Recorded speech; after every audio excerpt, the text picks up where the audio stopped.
Our story begins with the city of Mecca.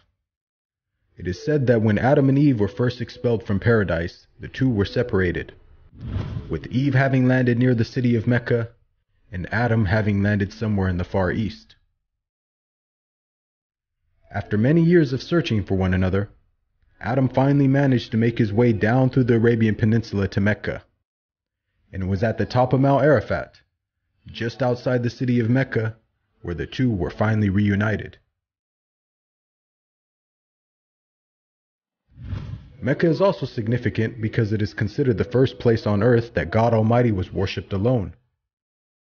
And so, it was at that very spot that Abraham and his son Ishmael built the first house of worship for God.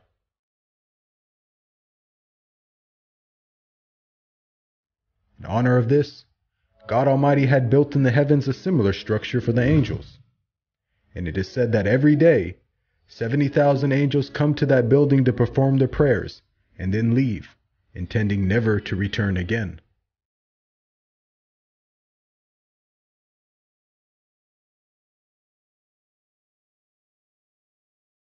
When Abraham and Ishmael had finished building the sacred house, there was still one brick that had to be put in its place. And so, Abraham sent his son Ishmael off to find a unique stone that he could put there. But God Almighty destined that the final stone that was to be laid would not be from the material of this world, but instead a stone directly from the heart of paradise. The angel Gabriel then brought the stone down to Abraham, who proceeded to put it in its proper place. It is said that when the stone first came down, it was a pure white color. But due to the impurities of this world and the sinfulness of man, the stone slowly began to fade and eventually turned black. As time passed, the city began to develop, with the people of Mecca remaining upon pure monotheism, worshiping one God alone.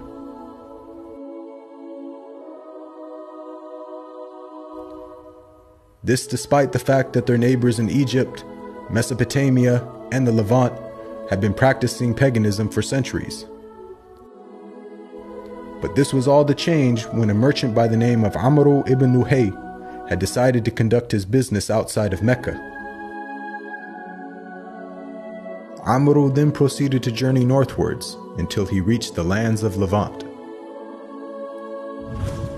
There, Amr would witness for the first time things like modern architecture, advanced literature, and of course, the practice of paganism. Amr was so impressed by all that he had seen that before leaving, he asked if he could take one of the idols back home with him. The people agreed, and so Amr took the idol and placed it along with the other goods and merchandise in his caravan.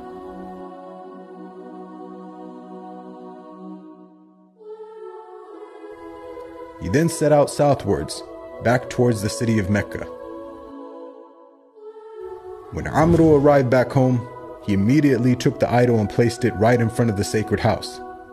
He then proceeded to tell the people that this was now going to be the God that they worship.